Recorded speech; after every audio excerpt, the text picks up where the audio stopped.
नमस्कार, बहुत स्वागत। मैं हूं आपके साथ ऋतु ज्ञानवानी। हम आज बात करने वाले हैं कोलकाता कांड की। पश्चिम बंगाल की कमान पिछले कई सालों से एक महिला मुख्यमंत्री के पास है। बावजूद इसके बंगाल में महिलाओं के साथ हैवानियत की ऐसी घटनाएं हो रही हैं जिसके बाद महिलाओं की दुर्दशा के लिए राज्य सरकार लगातार सवालों में रह रही है। पिछले साल आरजी कर कॉलेज में ट्रेनी डॉक्टर के साथ रेप और हत्या की घटना से पूरे देश में माहौल खराब था। अब एक बार फिर कोलकाता सुर्खियों में है। इस बार दरिंदगी का शिकार बनी है एक लॉ स्टूडेंट। इस बार भी युवती जान पहचान वाले शख्स का शिकार बनी।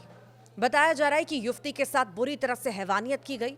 वो चीखती रही, चिल्लाती रही, लेकिन आरोपियों ने उसकी एक ना सुनी और उसके साथ बेरहमी के साथ दुष्कर्म किया। पीड़िता की शिकायत पर पुलिस ने 4 लोगों को गिरफ्तार किया, जिसमें एक मुख्य आरोपी है जिसका नाम मनोजीत मिश्रा है, जबकि दूसरा आरोपी जैब अहमद और तीसरा आरोपी प्रमित मुखर्जी है। पुलिस ने इस रेप कांड के चौथे आरोपी पिनाकी बनर्जी को जो गार्ड है उसे भी गिरफ्तार कर लिया है। पुलिस उससे भी सवाल जवाब कर रही है। बताया जा रहा है कि पीड़िता छात्रा के साथ मनोजीत मिश्रा ने रेप किया, जबकि बाकी दोनों आरोपियों ने उसकी मदद की, गेट को बंद किया और उसके कुकर्म को छुपाया।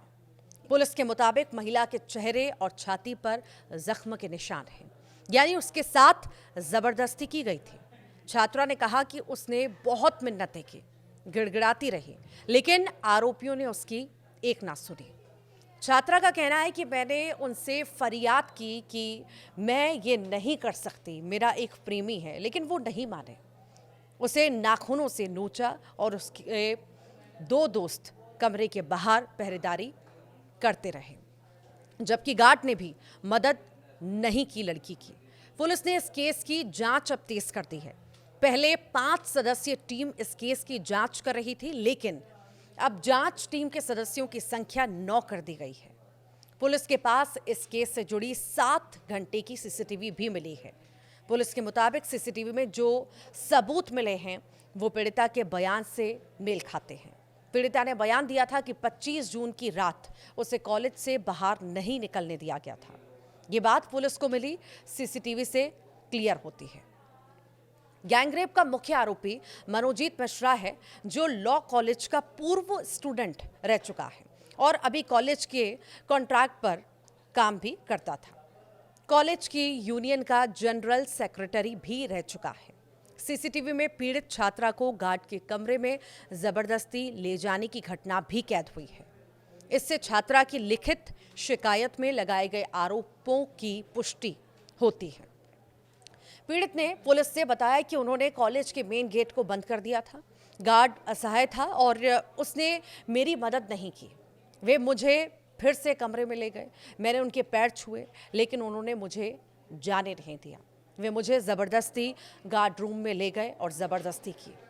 छात्रा ने बताया कि उन्होंने ब्लैकमेल किया, मुझे धमकी दी कि वो मेरे दोस्त को मार देंगे और मेरे माता पिता को भी गिरफ्तार कर लेंगे। पीड़िता ने बताया कि मेरा आपत्तिजनक वीडियो भी बनाया गया। मुझे धमकाया गया कि ये वीडियो सबको दिखा देंगे। जब मैं कमरे से बाहर निकलने की कोशिश कर रही थी, तब उन्होंने मुझे हॉकी स्टिक से मारने की भी कोशिश की। मुझे इंसाफ चाहिए। पुलिस के मुताबिक आरोपी मामले को दबाना चाहते थे और इस घटना के एक दिन बाद कैंपस में प्रवेश करने की अनुमति मांगी थी। इस बारे में सिक्योरिटी गार्ड को भी न बताने को कहा गया था। पुलिस ने ग्राउंड फ्लोर के 2 कमरे सील कर दिए हैं।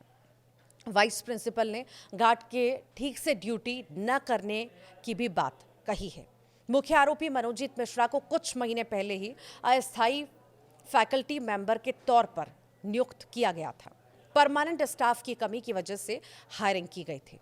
अब इस केस की गुत्थी सुलझी हुई ही दिख रही है।